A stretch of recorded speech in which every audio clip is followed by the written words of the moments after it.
Hello and welcome. I'm Geeta Mohan and you're watching World Today. Now, Prime Minister Narendra Modi is in Trinidad and Tobago. This is the second leg of his five-nation tour. He was in Ghana earlier. This is his first official visit to the Caribbean nation as Prime Minister and first bilateral prime ministerial level visit from India since the year 1999. Prime Minister Modi was warmly received at the Piarco International Airport in Port of Spain with a ceremonial welcome and a guard of honor. Upon arrival, he was greeted by Prime Minister Kamla Persad-Bissessar, who wore Indian attire for the occasion, along with her entire cabinet comprising 38 ministers and 4 MPs, all present at the airport to welcome him. Prime Minister Modi gifted holy water of Sangam and Saryu river from the Mahakumbh and a replica of Ram Mandir to the Prime Minister of Trinidad and Tobago. Prime Minister Modi also expressed his joy after witnessing a traditional Bhojpuri Chautal performance in Port of Spain. Calling it a priceless cultural connection, he highlighted the deep-rooted ties between the two nations, particularly with eastern UP and Bihar. Prime Minister Modi, during his visit to Trinidad and Tobago, called Prime Minister Kamla Bihar ki Beti. Speaking to the Indian community, he shared that the country's Prime Minister's ancestors were from Buxar in Bihar and she has even visited the place. He also has been awarded the Order of the Republic of Trinidad and Tobago, the Caribbean nation's highest civilian honor. The recognition was announced by the Prime Minister herself and the award was presented to Prime Minister Modi for his influential global leadership and humanitarian contribution during the COVID-19 pandemic. This is indeed the 25th international honor bestowed upon Prime Minister Modi by a country. Prime Minister's next visit would be to Buenos Aires in Argentina, which marks a significant diplomatic engagement between the two countries, the first bilateral visit by an Indian Prime Minister to the South American nation since Indira Gandhi's visit in 1968. The trip comes at a time when both countries are seeking to deepen cooperation in energy, critical minerals, defense and trade, while also reaffirming a shared position against terrorism. It also precedes the BRICS summit in Brazil, positioning Argentina as an important stop in India's broader outreach to Latin America and the global south. Argentina's vast reserves of lithium, copper and shale gas have emerged as a key area of interest for India. Lithium in particular is essential to India's clean energy ambitions, used in batteries for electric vehicles and grid storage, and Argentina is part of the lithium triangle along with Bolivia and Chile. Indian state-backed firm Cargill has already secured rights for lithium exploration in Argentina's Catamarca province and further announcements are expected too. Beyond minerals, Argentina's growing capability in LNG and its untapped shale energy resources, second largest shale gas reserves in the world, are now drawing attention in New Delhi as well. With traditional suppliers in the Gulf facing volatility, the Modi government is looking to diversify its energy sources and Argentine LNG is part of that equation. Now, the visit is also expected to expand discussions on defense collaboration. While still at an early stage, Argentina has shown interest in Indian-built defense systems, including the Tejas light combat aircraft. Talks may cover joint training, co-production and technology transfer. During his time in Buenos Aires, Prime Minister Modi is expected to pay tribute at the statue of General Jose de San Martin, Argentina's independence hero, and participate in ceremonial and delegation-level talks. Your parliament also has some members whose forefathers were from the Indian state of Bihar, which is famous for centers like Vaishali.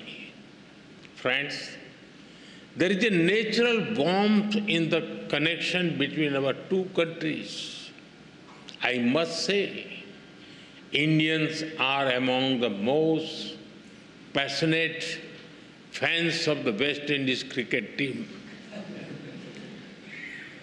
We cheer for them with all our heart, except when they are playing against India. The relationship between our two countries is based on the foundation of centuries-old bonds.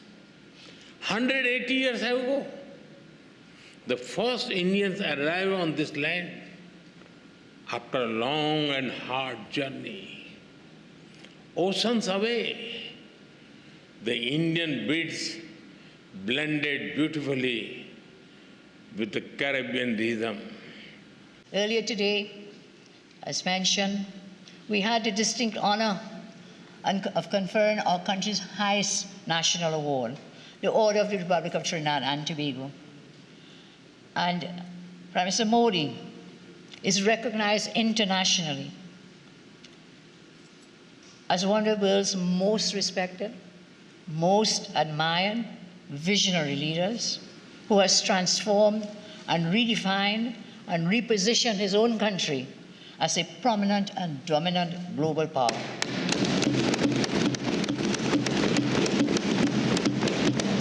And indeed, we, the people of Trinidad and Tobago, and the government of Trinidad and Tobago, express our heartfelt gratitude for India's very compassionate humanitarian gift of vaccines and medical supplies during the COVID-19 pandemic.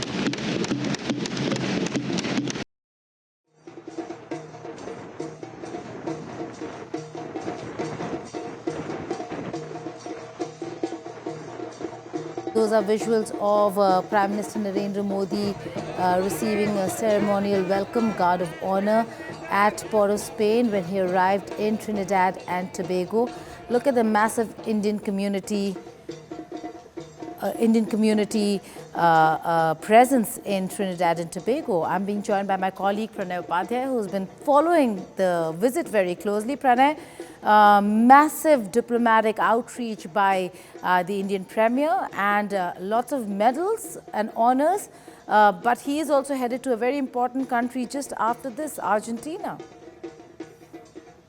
You're absolutely right, Geeta. This is a very important visit and such a heartwarming visuals which we are getting from Port of Spain, Trinidad and Tobago. This is a small country in Caribbean, but definitely a very special bond which India shares with Trinidad and Tobago, because this relationship goes back to 180 year, when the contractual labor were taken to Trinidad and Tobago by the British colonizers, and now as an independent country, they share that special bond with India, and that cultural connect is quite visible. In this Caribbean area, we have we share the cultural connect as well as the cricketing ties. You heard Prime Minister Narendra Modi mentioning about Brian Lara. He fondly remembered his first visit to Trinidad and Tobago, like around 25 years ago, when he was not even a chief minister, of Gujarat. He visited as the organizer of, the organizational person of BJP and RSS, and there he found that what kind of a cultural connect Trinidad and Tobago has with India. So this clearly shows that he is on a mission, he is on a trip, he is undertaking to revive those old bonds, and across the globe. If you see the trajectory of his foreign visits, he has visited, be it Guyana or be it Papua New Guinea, be it Mauritius, be it Fiji, be it Suriname. These are the countries where we have special bond with the Indian diaspora, the Kartal or the Ramayan part. These are the things which you see in Trinidad and Tobago, and the visuals of him being conferred the highest honor of Trinidad and Tobago, and in fact the first recipient of the highest order, highest civilian award of the Trinidad and Tobago, clearly shows that what kind of special relationship Trinidad and Tobago has with India, and how much they revere, how much they how much they respect the visit of Indian Prime Minister to Trinidad and Tobago. And definitely not only about the cultural ties, Geeta, definitely it has a lot to do with the development story of Trinidad and Tobago. India want to contribute there, and as you and I were discussing, even our UPI works there in Trinidad and Tobago. Yes.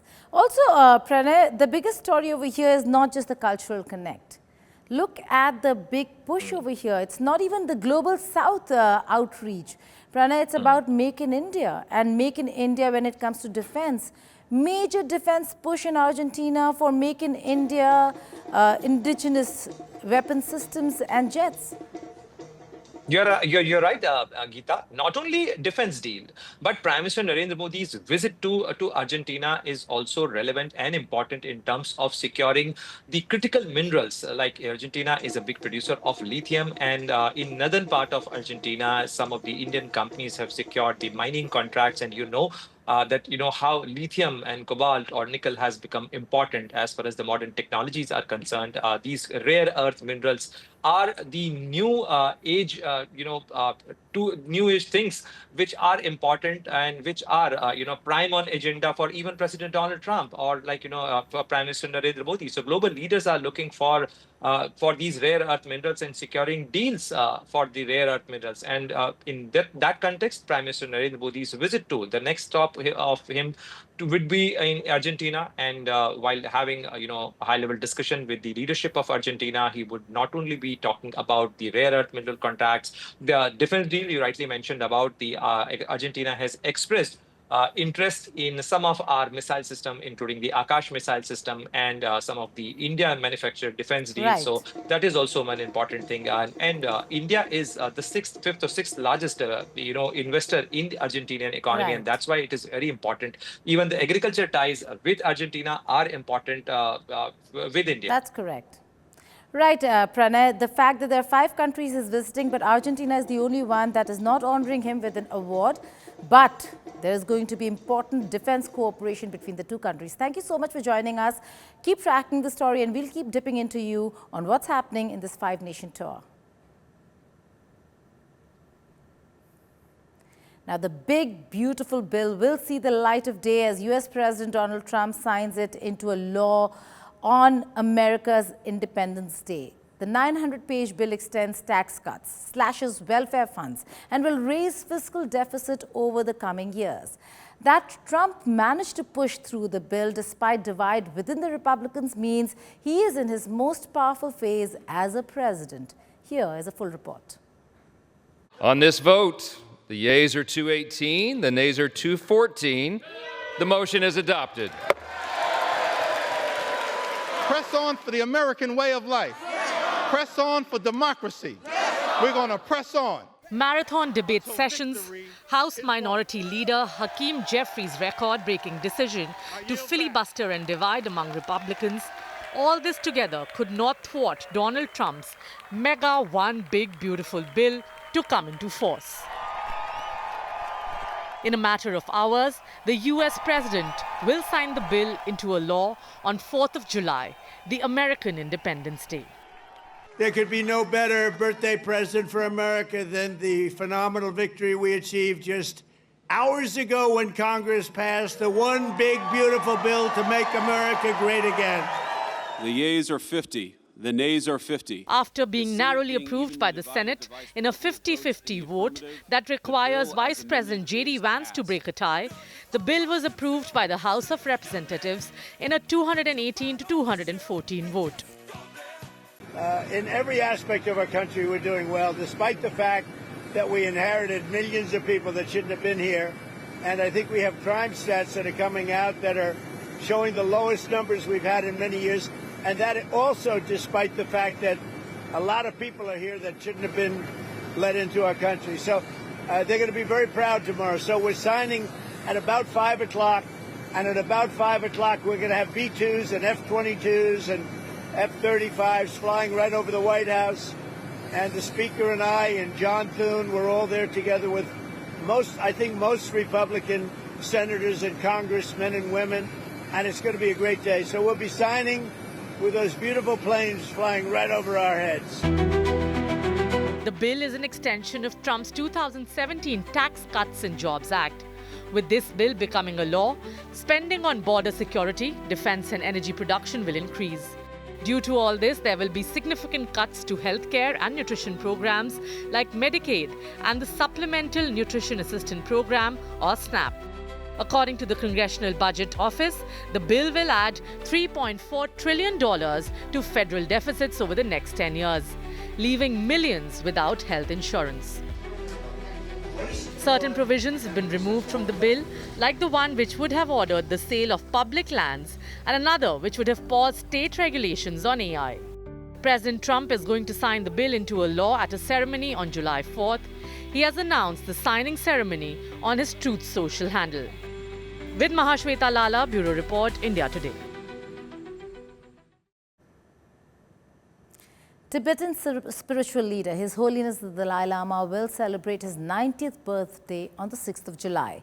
The Dalai Lama has laid out his succession plan and entrusted his non-profit institution, Garden for Drong Trust, with the sole authority to identify his reincarnation.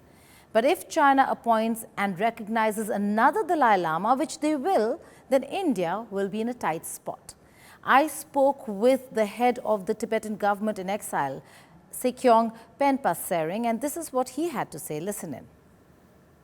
Chinese government, of course, they have been working on this for the last more than 2 decades, and they have even passed a law called Order Number 5 way back in 2007, which talks about the Chinese government, the power to recognize the reincarnated lamas, or what they call as living Buddhas. And I think they have made their own plans, and they keep saying that, one, they will look for His Holiness reincarnation within Tibet or within China and not outside. So that is why this is one reason. And another reason is whenever there are talks about His Holiness wishing to visit China or Tibet, or China inviting His Holiness to come to Tibet or China, they always put this precondition that His Holiness should stay back for good, for which His Holiness has always said that if I get the opportunity to visit, I will visit, but I'll not live there because there is no freedom there. And when Chinese government says that, then His Holiness' response is that I will be born in a free world if Tibet is not free by that time. Right? And the second thing the Chinese government talks about is using the golden urn, which was introduced in 1793 by the Qing dynasty, when they had little influence over Tibet. And following that, they had their own 100 years of humiliation, as they say. So when they cannot look after Tibet themselves, then there's no question about ruling Tibet. Joining me from Washington, D.C. is Bill Drexel. He's a strategic affairs expert with the Hudson Institute. Bill, thank you so much for doing this. Let's begin broad-basing the entire issue. 2 Dalai Lamas. One will be appointed by his trust in Dharamshala, but the other certainly by China as well. In such a scenario, what's your reading on how the world will react to these appointments, and who will they be looking at or looking to as the next spiritual head? Yeah, so China, it's kind of an amazing phenomenon. It's formally an atheist regime. If you're a party member and you become religious, you'll face party discipline. It's not allowed. And yet the CCP, the ruling party, has formally regulated Buddhist reincarnation in the country, which is, a kind of a crazy thing to do if you're an atheistic regime. It just goes to show that they care a lot about this issue. They understand that for their Tibetan minority, this is a really key transformative issue. They see it as an internal matter that they would like to see others not get meddled into. And a bit similar to Xi Jinping, where people start to speculate about what's happened to him if he's not been seen in public for a while, they also reassert their kind of prerogative to name the next Dalai Lama or to regulate reincarnation whenever the current Dalai Lama is seen as sick or missing or what have you.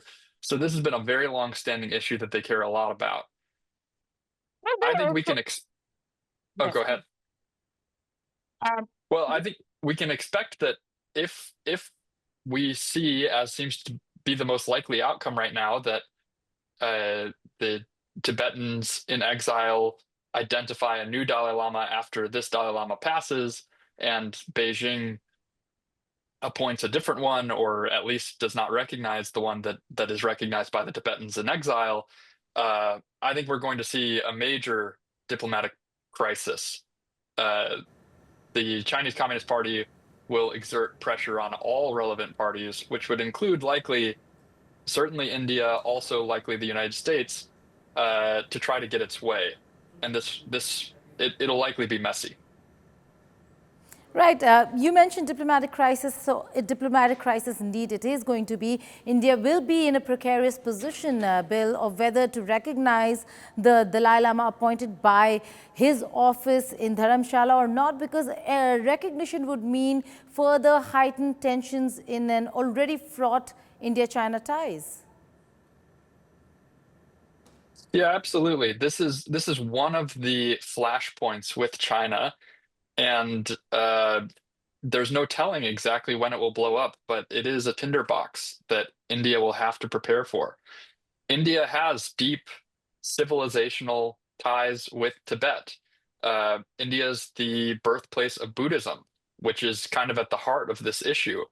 And India has been a kind of proponent of the rights of Tibetan Buddhism, Buddhists, and of kind of Tibetan Buddhism more generally. That's kind of internationally, broadly speaking, most countries realize that that is a principled stand that India has taken in favor of a subjugated people, and that's appreciated. It equates to a certain amount of soft power, perhaps. But broadly speaking, China is a very powerful country. Its economy is 5 times the size of India's, and it will not take this lightly if India backs the Tibetans in exile on this question. I think if I were the Indian government, I'd really try to anticipate what are the most likely actions that the CCP would take, and how can we mitigate them? Right, Bill, thank you so much for joining us here on the network.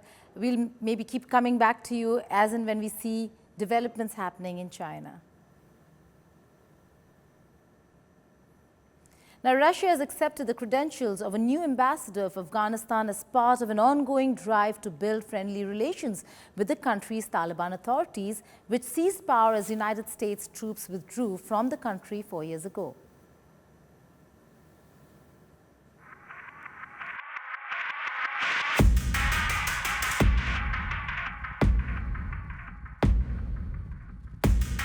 Russia becomes the first country to formally recognize Afghanistan's Taliban government. Taliban had taken over the reins of Afghanistan in 2021 after US withdrew its troops from the country. Russia was one of the few countries that did not close down its embassy in Afghanistan after the withdrawal in 2021. The announcement came after a meeting between Afghanistan's Foreign Minister Amir Khan Muttaqi and Russia's ambassador to Afghanistan in Kabul. Including the Russian Federation, a number of countries accepted our ambassadors. Now that the process of recognition has begun, and Russia was the first to take the step, we hope this process will continue in the same manner. With this development, our relation with Russia will grow even stronger. Moscow was also the first to sign an international economic deal with the Taliban in 2022. The Taliban was also removed from Russia's list of terrorist organizations in April that same year after Taliban representatives had visited Moscow for talks in 2018. The two countries have had a complex history.